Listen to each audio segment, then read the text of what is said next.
Assalamualaikum warahmatullahi wabarakatuh. Perkenalkan, nama saya Irfan Yulanda Saputra, NIM 180104001 dari PPSI 5A. Di sini saya akan sedikit mempresentasikan atau menjelaskan tentang materi dari mata kuliah belajar dan pembelajaran yang diampu oleh Bapak Dr. Andes Eko Suroso MPD. Ya, yang pertama di sini saya akan mempresentasikan tentang teori belajar kognitivisme dan konstruktivisme. Ya, yang pertama, teori kognitif dipelopori oleh Jean Piaget tahun 1896 sampai 1980. Pengertiannya sendiri dari teori belajar kognitif mulai berkembang pada abad terakhir sebagai protes terhadap teori perilaku yang telah berkembang sebelumnya. Teori kognitif ini memiliki perspektif bahwa para peserta didik memproses informasi dan pelajaran melalui upaya mengorganisir, menyimpan, dan kemudian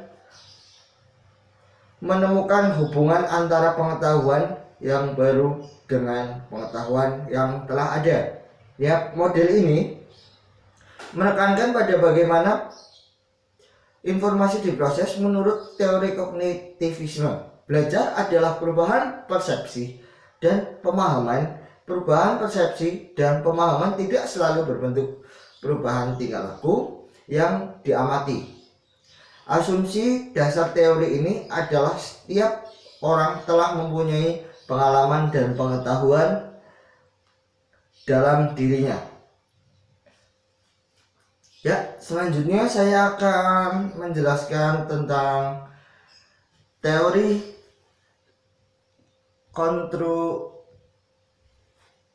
ciri-ciri teori belajar kognitif.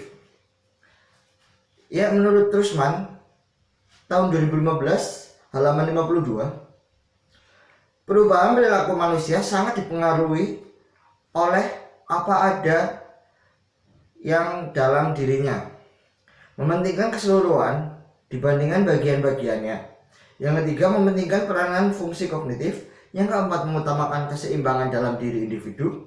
Yang kelima, perilaku manusia sangat ditentukan oleh masa kini. Yang keenam, pembentukan perilaku manusia lebih banyak dipengaruhi oleh struktur kognitif. Yang ketujuh, ada ciri khas dalam pemecahan menurut teori kognitif, yaitu insight. Ya, selanjutnya ada teori belajar konstruktivisme.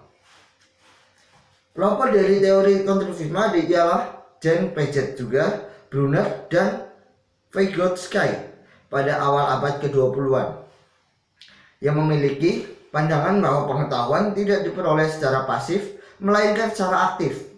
Konsep utama dalam teori konstruktivisme ini yaitu peserta didik akan aktif mencari untuk membuat pengertian, yaitu apa yang ia pahami.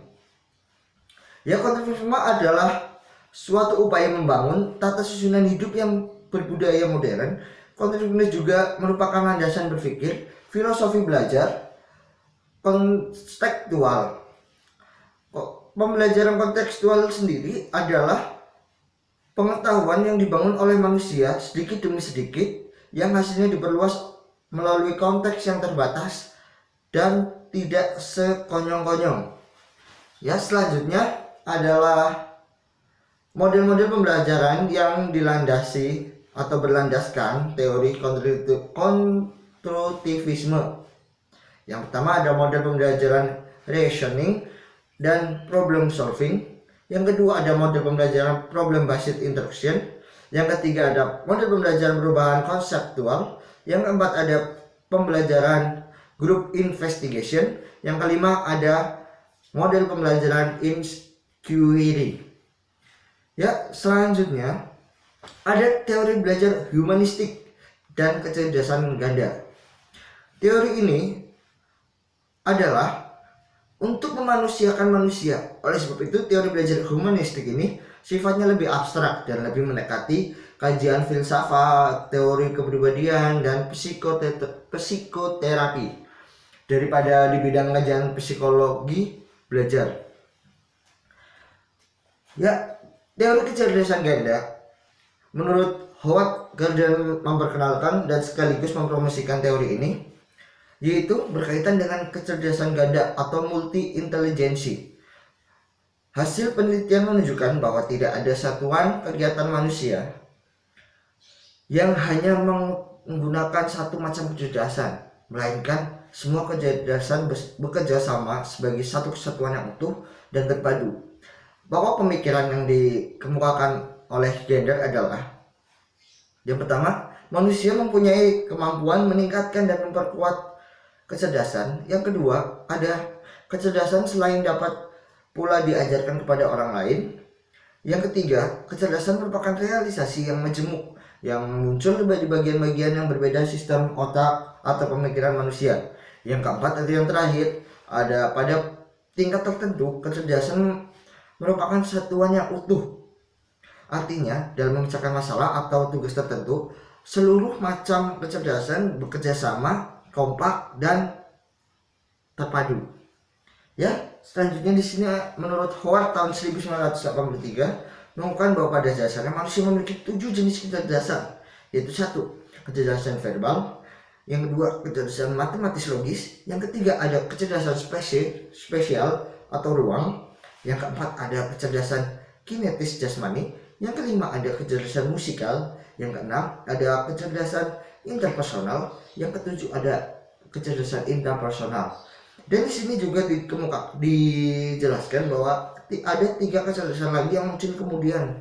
Yang pertama kecerdasan naturalis, yang kedua kecerdasan spiritual, yang ketiga ada kecerdasan eksistensial. Ya, mungkin selanjutnya di sini ada teori belajar dan pembelajaran, yaitu ada teori belajar behavioristik. Dalam teori ini, proses belajar telah mementingkan pada stimulus atau rangsangan dan respon yang dilakukan oleh siswa.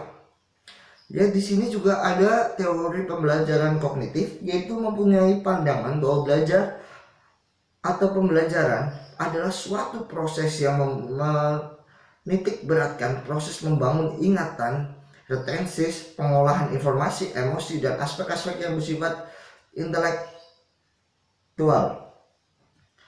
Ya, yang ketiga ada teori belajar humanistik. Ya, di sini teori ini menjelaskan bahwa proses belajar harus dimulai dan ditunjukkan untuk kepentingan manusia yang memanusiakan manusia. Ya, selanjutnya ada pengertian bahasa dan fungsi bahasa umum. Di sini dijelaskan bahwa bahasa adalah simbol bunyi yang bermakna dan berartikulasi atau dihasilkan oleh alat ucap yang bersifat arbiter dan konvensional, yang dipakai sebagai alat komunikasi oleh sekelompok manusia untuk melahirkan perasaan dan pikiran. Ya, fungsi umum bahasa di sini dijelaskan bahwa bahasa adalah sebagai alat komunikasi dan sosial. Dalam literatur, bahasa dirumuskan fungsinya menjadi beberapa bagian, yaitu yang pertama ada sebagai alat komunikasi, yang kedua sebagai alat berintegrasi, yang ketiga ada alat kontrol sosial, yang keempat ada alat untuk menangkap perasaan dan mengekspresikan diri. Ya, di sini ada selanjutnya ada 5 fungsi khusus bahasa. Ya, 5 fungsi khusus bahasa itu yang pertama ada mengadakan hubungan dalam pergaulan sehari-hari, yang kedua ada mewujudkan seni atau sastra, yang ketiga ada mempelajari bahasa-bahasa kuno, yang keempat ada mengeksploitasi iptek, ilmu pengetahuan dan teknologi. Ya, selanjutnya di materi selanjutnya ini kita akan membahas tentang strategi pembelajaran bahasa pertama.